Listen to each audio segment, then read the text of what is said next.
Engkaulah Tuhan yang kami puji-puji, Engkaulah Tuhan yang kami sembah dalam kehidupan kami. Kami bersyukur ya Tuhan, sebab kasih setia Tuhan itu dahsyat dalam kehidupan kami. Kami bersyukur sebab tidak pernah berkesudahan anugerah Tuhan dalam kehidupan kami. Layaklah Engkau terima pujian, layaklah Engkau terima pengagungan Tuhan. Itu sebabnya kami umat-Mu di rumah kami masing-masing memuji-muji-Mu, menyembah, meninggikan nama Tuhan. Sebab kami tahu tidak pernah kami dibiarkan berjalan seorang diri. Kasih setia-Mu, anugerah-Mu, kebaikan-Mu, itulah yang menuntun kami sampai dengan hari ini. Betul masih ada pergumulan dalam hidup kami, masih ada tantangan yang harus kami jalani, masih ada masalah yang harus kami hadapi. Tapi satu hal yang kami percaya, kami tidak pernah berjuang seorang diri. Karena kasih setia Tuhan, anugerah Tuhan, kebaikan Tuhan, itu selalu ada dalam kehidupan kami, mengiring langkah hidup kami. Karena itu malam hari ini Tuhan, kami bersyukur dalam ibadah online Breakthrough and Fasting Prayer, di mana sepanjang hari ini kami mengambil waktu untuk berpuasa. Kami tahu ya Tuhan, Tuhan memperhitungkan setiap jerih lelah dari anak-anak Tuhan yang mengambil waktu beribadah, berpuasa di hari ini. Tuhan lihat setiap seruan mereka, dan Allah yang memperhitungkan segala sesuatu yang mereka kerjakan di sepanjang hari ini. Ya Bapa yang baik, malam hari ini kembali kami akan merenungkan firman-Mu. Sebelum kami pada akhirnya akan menaikkan setiap pokok-pokok doa kami.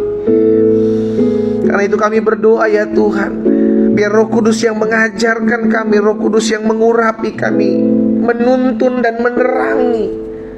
Setiap kali kami merenungkan firman Tuhan, ada rema yang kami dapatkan. Karena kami percaya firman-Mu membersihkan hidup kami, sehingga setiap hal yang tidak berkenan di hati Tuhan yang masih ada dan tinggal dalam hidup kami terus dibersihkan, terus dibaharui, sehingga kami menjadi pribadi-pribadi yang mengalami perubahan. Sebab yang lama telah berlalu dan sesungguhnya yang baru telah datang. Oleh karena firman-Mu, sampaikan sesuatu bagi masing-masing kami Roh Kudus. Urapi kami, sehingga kami mengerti akan kebenaran, dan biarlah kebenaran ini yang memerdekakan hidup kami. Di dalam nama Tuhan Yesus Kristus kami berdoa. Sama-sama kita katakan amin. Wow, saudara dikasih dalam Tuhan, kita bersyukur karena kita masih terus diberikan kesempatan oleh karena kasih setia Tuhan.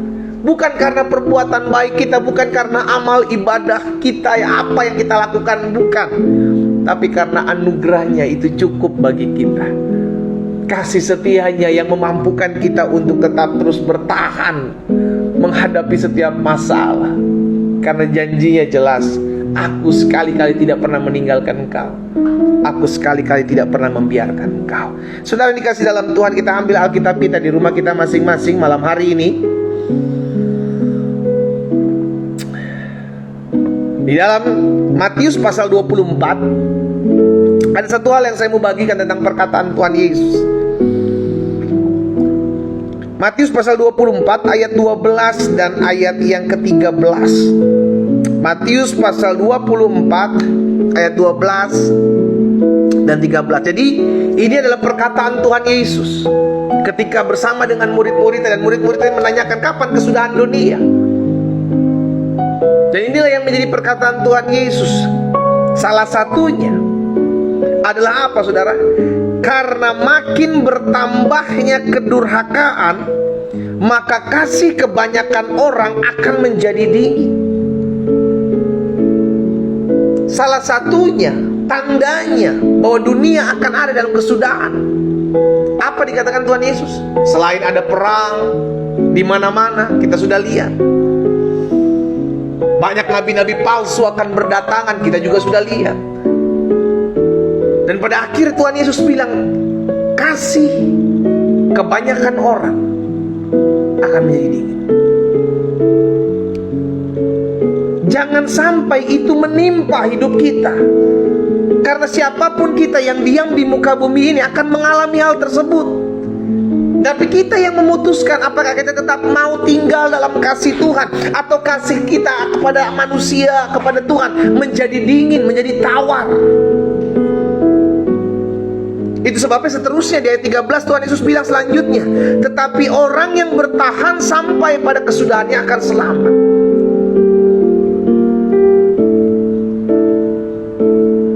Kasih kebanyakan orang akan menjadi dingin. Kita lihat hari-hari ini, orang saling serang, bersaudara saling tikam.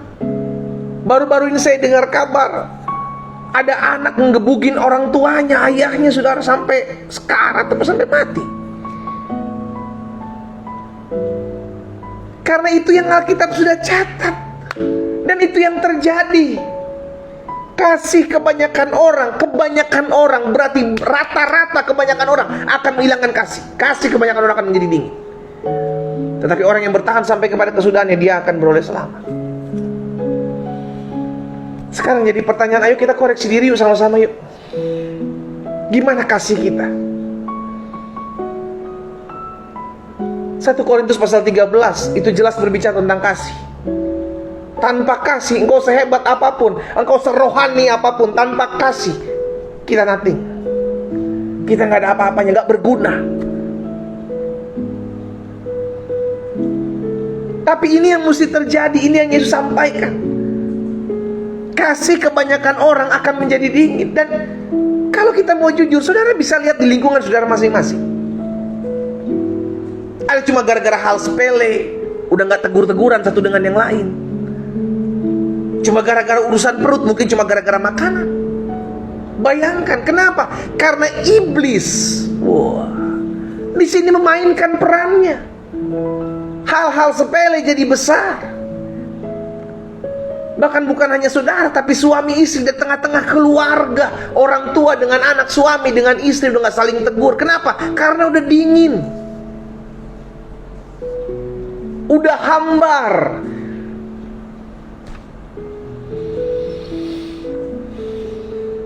Hari ini yang saya mau sampaikan buat setiap kita, saudara yang dikasih dalam Tuhan.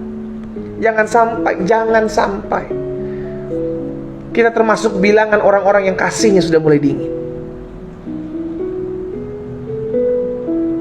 Jangan sampai. Kita tahu kok sebenarnya kapan kita udah mulai merasa kasih gua kok udah semakin dingin ya. Kita bisa lihat gelagat kita, kita tahu sebenarnya. Cuma seringkali kita berkutat atau seringkali kita menutupinya dengan keadaannya. Wajar dong pendeta, saya nggak bisa mengampuni suami saya. Wajar dong pendeta kalau saya membenci mertua saya. Wajar dong pendeta karena dia begini sama saya, karena dia melakukan ini kepada saya. Saudara dikasih dalam Tuhan, kita sedang terjebak dalam permainan si jahat. Selalu saya bilang dan akan saya berulang-ulang sampaikan, keadaan ataupun sikap orang kepada kita tidak bisa memutuskan kita untuk melakukan, menyimpan kebencian, kedendam dalam hati kita. Kitalah yang memutuskan hal itu terjadi. Kitalah yang membuahi. Kitalah yang mengambil keputusan itu untuk terjadi seperti itu. Bukan orang-orang atau bukan keadaan.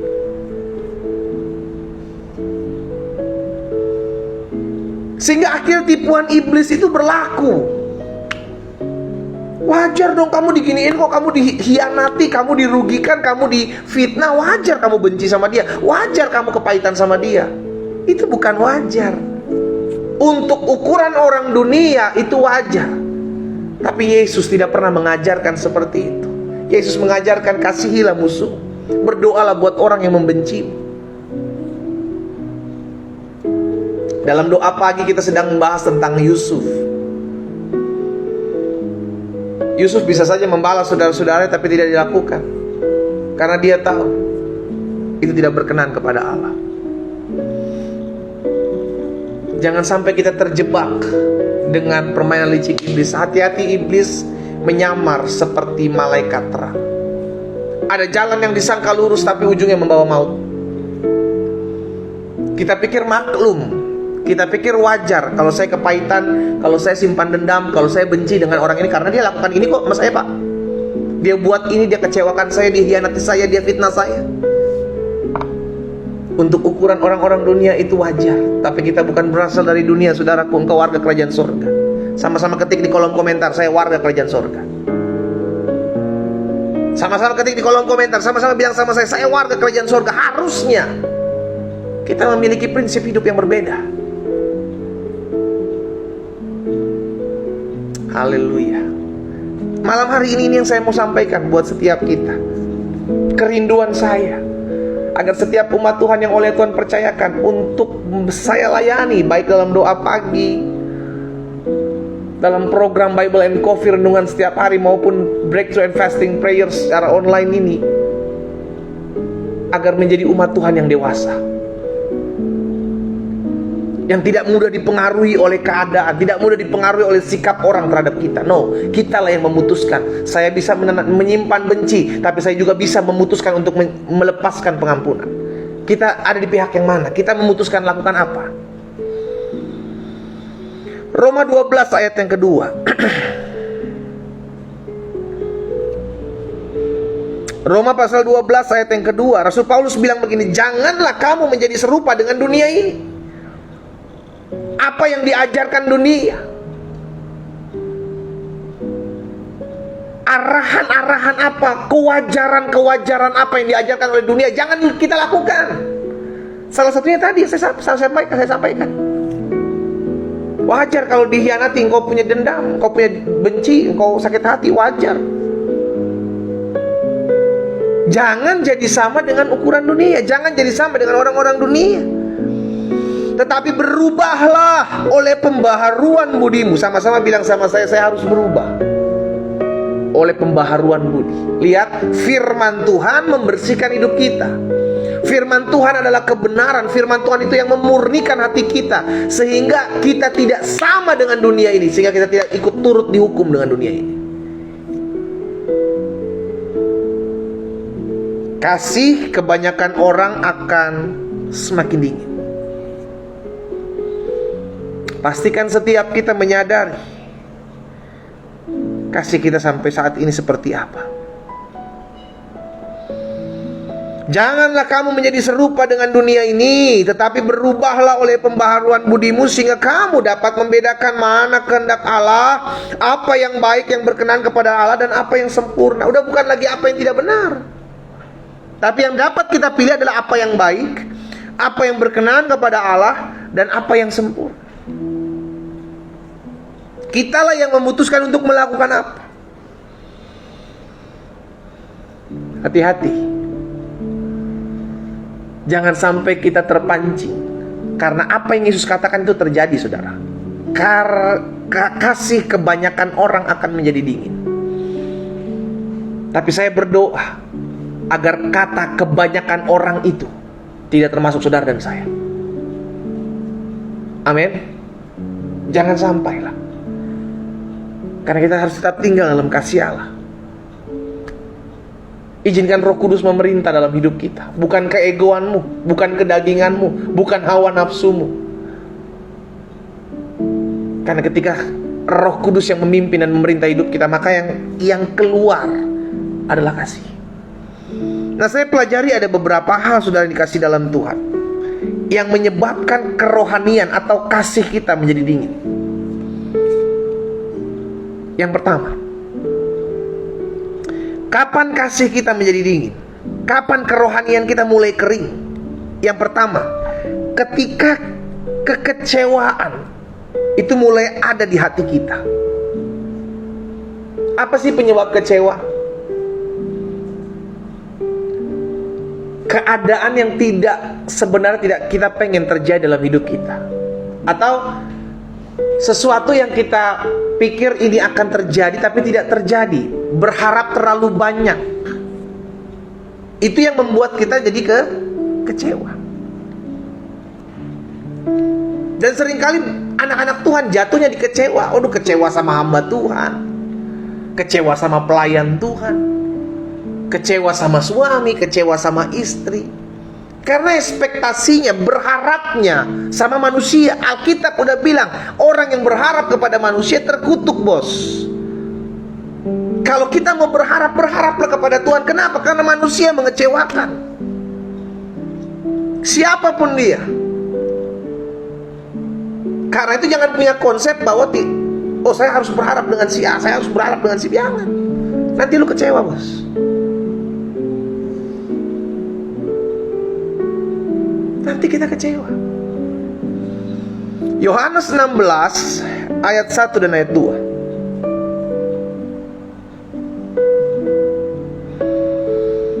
Yohanes 16 ayat 1 dan ayat 2 bilang begini. Tuhan Yesus bilang begini, saudara. Perhatikan perkataan Tuhan Yesus ini ya. Semuanya ini kukatakan kepadamu supaya kamu jangan kecewa dan menolak aku. Dari jauh-jauh hari Yesus sudah bilang, aku sudah menyampaikan hal ini supaya kamu jangan kecewa. Kenapa Yesus katakan hal ini? Karena kecewa adalah akar dari segala kejahatan. Cinta uang, iya betul. Tapi kecewa itu membuat hati kita rusak, hati kita kotor, hati kita penuh dengan kedendaman, sakit hati. Karena kecewa. Makanya Yesus bilang apa? Semuanya ini kukatakan kepadamu supaya kamu jangan kecewa. Tujuannya itu. Karena ketika engkau kecewa, engkau akan menolak Yesus. Ayat 2. Ini yang Yesus katakan. Kamu akan dikucilkan, bahkan akan datang saatnya bahwa setiap orang yang membunuh kamu akan menyangka bahwa ia berbuat bakti bagi Allah. Saudara, jangan sampai apa yang kita lihat hari-hari ini membuat kita kecewa kepada Tuhan atau kepada sesama kita. Saya berharap ikut Tuhan kejadiannya seperti ini. Saya berharap ikut Tuhan yang terjadi seperti ini. Saya berharap ikut Tuhan yang terjadi seperti ini. Tapi kok sesuatu tidak terjadi seperti apa yang saya inginkan ya pendeta ya? Apa jangan-jangan Tuhan tidur ya? Apa jangan-jangan Tuhan gak ada ya?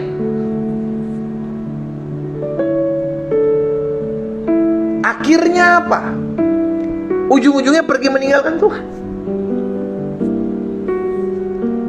Karena kecewa. Wah, kecewa itu bahaya sekali. Bahaya sekali. Dan penyebab kecewa sederhana. Penyebab kecewa apa? Tadi saya bilang, berharap sesuatu yang salah. Karena dia nggak mengerti. Berharap sesuatu yang tidak berkenan kepada Tuhan. Berharap sesuatu yang sebenarnya bisa saja tidak terjadi.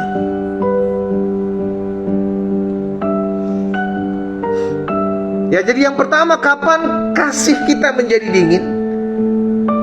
Kapan kerohanian kita mulai kering? Jelas ketika kekecewaan itu mulai ada di hati kita. Kalau hari ini engkau sedang kecewa dengan sesamamu, baik dengan hamba Tuhan, dengan gembalamu mungkin, dengan pelayan-pelayan Tuhan, dengan suamimu, dengan mertuamu, dengan menantumu, engkau sedang kecewa, hari ini saya berdoa, cabut itu dalam nama Yesus. Karena itu adalah awal mula engkau mulai dingin dalam kasih. Startnya itu, pemicunya itu, triggernya itu. Yang kedua, kapan kasih kita mulai menjadi dingin atau kerohanian kita mulai kering? Ketika kita tidak lagi tinggal dalam persekutuan orang percaya. Ini penting, saudara. Makanya saya ajak setiap umat Tuhan, dimanapun saudara berada, kalau gerejamu udah buka, datang. Jangan cuma ikut online, datang. Kenapa? Karena persekutuan orang percaya itu menguatkan. Kecuali saudara sedang sakit. Kalau saudara sedang sakit yang memang menular gitu kan, ya lebih baik gak usah. Tapi kalau engkau bisa datang, saya ajak, saya arahkan, saya mengencourage, datang. Karena ketika engkau datang, itu sangat berbeda ketika engkau hanya beribadah secara online. Kalau engkau bisa datang.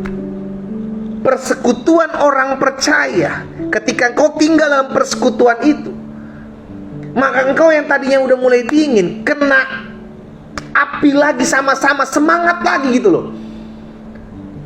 Ini udah mulai dingin, udah mulai tawar hati, terus engkau tinggal di rumah. engkau tidak beribadah bersama-sama dengan umat Tuhan lainnya, maka engkau akan semakin dingin. Karena nggak ada komunitas. Ini berbahaya. Apalagi kita memiliki komunitas, yang komunitasnya adalah komunitas orang-orang sakit hati. Wah, selesai. Komunitas orang-orang yang kepahitan. Komunitas teman-teman linknya dekat kita adalah orang-orang yang suka ngomongin orang, roh pemecah belah. Wah, itu ngeri, saudara. Hati-hati.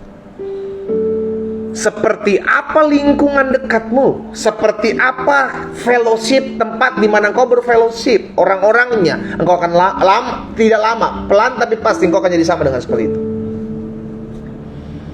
Makanya miliki komunitas orang percaya, komunitas persekutuan orang percaya. Alkitab jelas katakan dalam 1 Korintus 15 ayat 33, jangan kamu sesat, pergaulan yang buruk merusak kebiasaan-kebiasaan yang baik.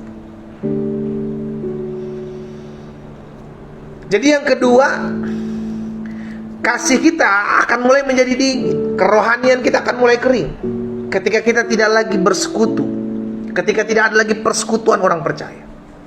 Pelan tapi pasti apimu akan padam.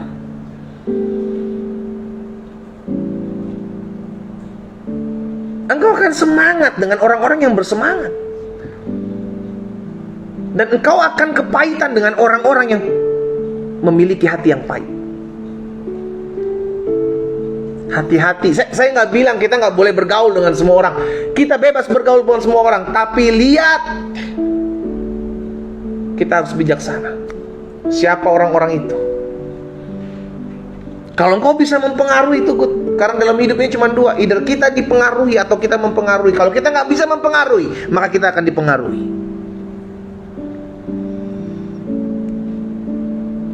Jangan sampai jauh dari persekutuan orang percaya.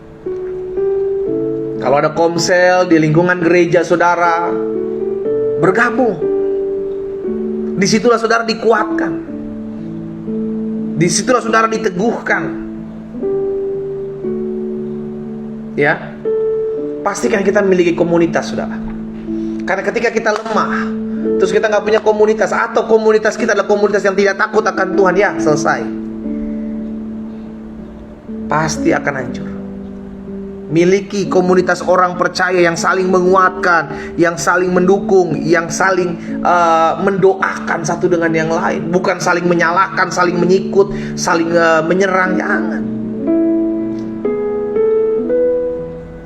Yang kedua, kapan kerohanian kita atau kapan kasih kita menjadi dingin? Kerohanian kita mulai kering ketika kita tidak lagi tinggal dalam persekutuan orang percaya. Ibrani 10 ayat 25 bilang begini, janganlah kita menjauhkan diri dari pertemuan-pertemuan ibadah kita.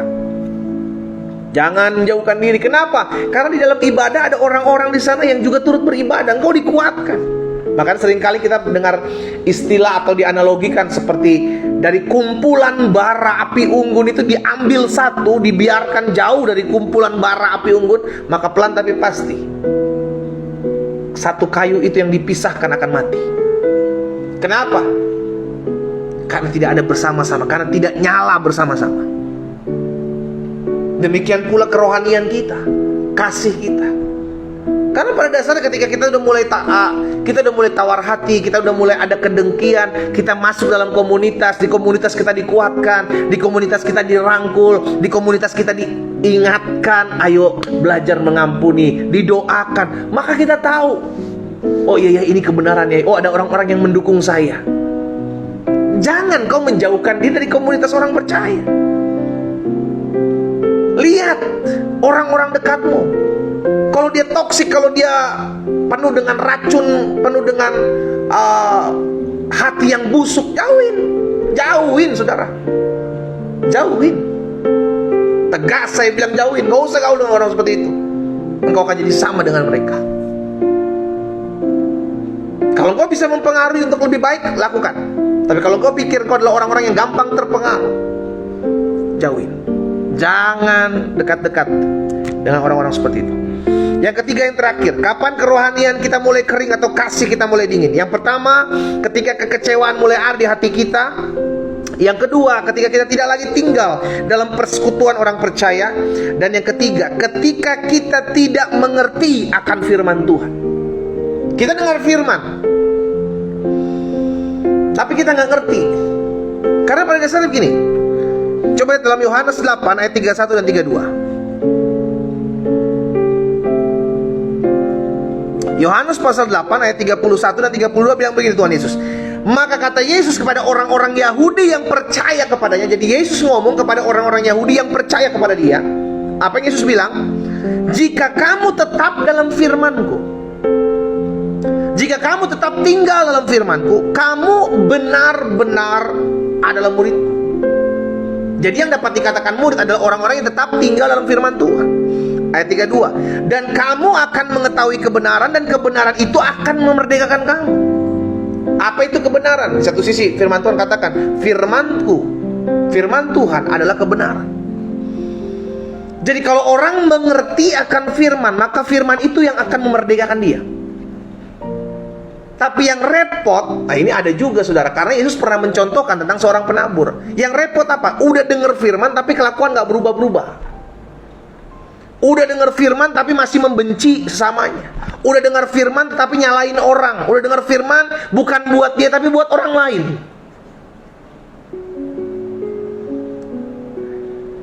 Betul firman mengubahkan seseorang kalau mendapat tempat atau di hati yang tepat. Karena Yesus pernah mencontohkan atau mengilustrasikan tentang seorang penabur. Ada 4 jenis tanah, 4 jenis hati manusia. Firman itu atau benih itu ditabur. Yang pertama di pinggir jalan.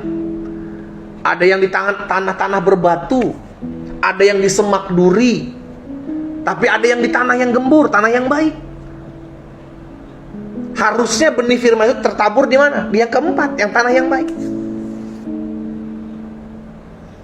Yang pertama orang dengar, tapi dicuri oleh iblis sehingga dia tidak ngerti. Sehingga dengar firman tapi nggak ngerti. Yang kedua, dia dengar firman tapi hatinya masih keras, nggak mau diubahkan, hanya cuma sebagai rutinitas saja. Dan yang ketiga, dia dengar firman tapi dihimpit oleh keadaan hidup. Dan yang keempat, dia dengar firman tapi bertumbuh dan menghasilkan buah. Kita ada di mana? Saya percaya orang yang dengar firman setiap hari harusnya ada perubahan. Harusnya. Karena Yesus ketika bertemu dengan orang-orang yang notabene jauh dari dia, ketika berjumpa dengan dia, Yesus bertemu dengan Saulus, hidupnya diubahkan. Jadi Paulus dulu menganiaya jemaat, sekarang menginjil, memberitakan kabar baik. Dan sebagian besar surat-surat perjanjian baru dibuat oleh dia, yang dulunya menganiaya jemaat.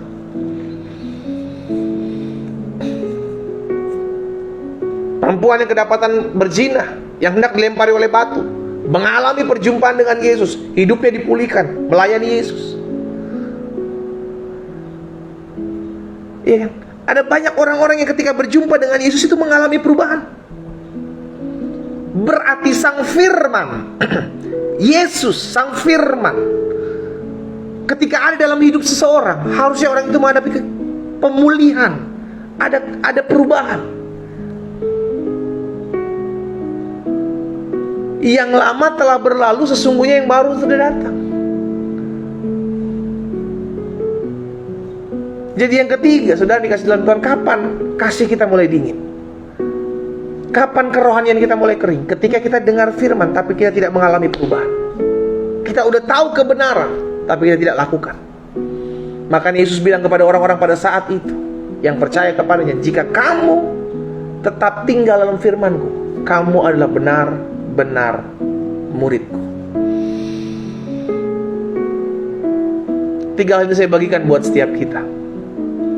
Yesus bilang, di hari-hari terakhir, di zaman-zaman akhir, menjelang kedatangannya kali yang kedua, kasih kebanyakan orang akan menjadi dingin. Saya berdoa sehingga kata kebanyakan orang itu tidak termasuk kita. Asalkan yang pertama, kita mau tetap terus tertanam dalam firman Tuhan. Yang kedua, miliki komunitas yang takut akan Tuhan. Miliki komunitas orang percaya. Terus berbaur dengan mereka, saling menguatkan, saling meneguhkan. Dan yang ketiga, asalkan kita tidak menyimpan kekecewaan dalam hati kita. Apapun yang terjadi hari-hari ini, jangan simpan kecewa, bos. Jangan simpan kepahitan, jangan simpan dendam. Karena itu hanya akan membawa kita masuk dalam kasih yang mulai dingin. Kita berdoa, kita datang kepada Tuhan. Malam hari ini kami bersyukur buat kasih setia Tuhan, buat anugerah Tuhan dalam hidup kami. Kami berterima kasih karena Roh Kudus terus mengajarkan kami, terus membaharui hati kami, terus membaharui hidup kami. Bapa, apa yang Tuhan taruh dalam hati hamba sudah hamba sampaikan buat umat-Mu, dimanapun mereka berada. Biarlah kasih kami kepada Tuhan dan kasih kami kepada sesama terus semakin menyala-nyala. Karena hanya orang yang bertahan sampai kepada kesudahannya, dialah yang beroleh selamat. Hari ini kami diingatkan, jangan sampai kasih kami menjadi dingin, hati kami tawar, jangan sampai kerohanian kami kering. Itu sebabnya kami mau selalu terus berjaga-jaga. Bapa, hamba berdoa di dalam nama Yesus, jika Tuhan dapati di antara umat-Mu yang malam hari ini bergabung dalam Breakthrough and Fasting Prayer, yang bukan suatu kebetulan, mungkin mereka sedang lihat-lihat di Facebook, mungkin mereka sedang lihat-lihat di sosial media mereka, dan mereka bergabung malam hari ini. Kami percaya tidak ada sesuatu terjadi secara kebetulan. Tuhan sudah mereka-rekakan, Tuhan sudah menetapkan untuk kami mendengarkan firman-Mu malam hari ini, yang membuat kami tetap harus kuat dalam kasih Tuhan, sehingga kami tidak mendapat bagian dalam orang-orang, kebanyakan orang yang kehilangan kasih, yang semakin dingin. Hamba berdoa, jika Tuhan dapati ada di antara umat-Mu yang malam hari ini mengikuti ibadah, hati mereka sudah mulai tawar, hati mereka, kasih mereka sudah mulai dingin, kerohanian mereka sudah mulai kering, hamba-Mu berdoa di dalam nama Yesus, Tuhan beri api, beri kasih, beri semangat yang baru. Roh Kudus berkarya di dalam nama Yesus. Hamba ucapkan berkat, hati yang menyala-nyala untuk melayani Tuhan, hati yang menyala-nyala untuk mengasihi sesama, hati yang mencintai Tuhan lebih di atas segala-galanya. Tuhan taruhkan dalam hati dan hidup mereka di dalam nama Yesus. Hamba ucapkan berkat, turun kuasa Tuhan mengalir dalam hidup mereka. Kasih dari surga memenuhi hati mereka.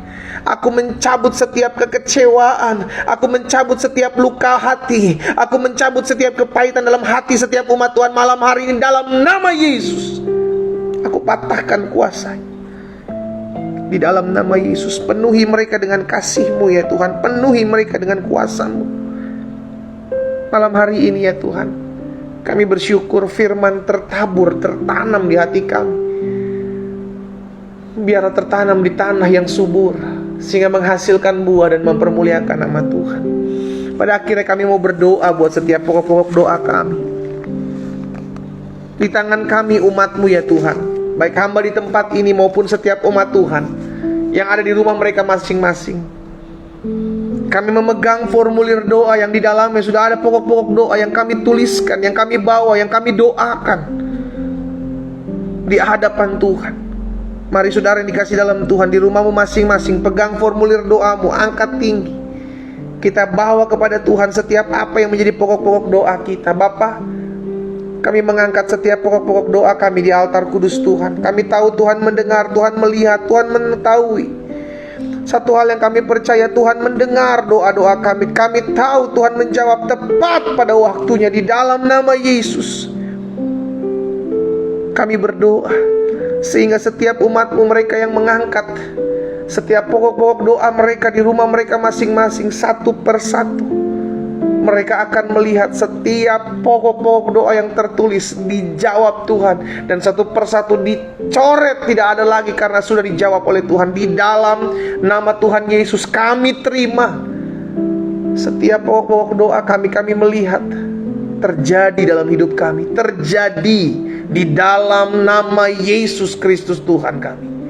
Turunkan setiap pokok-pokok doa kita. Bapa, hamba berdoa, kami bersatu hati memohon kepada Tuhan, pakai hidup kami, perlengkapi kami, untuk kami menjadi pribadi-pribadi yang mempermuliakan nama Tuhan.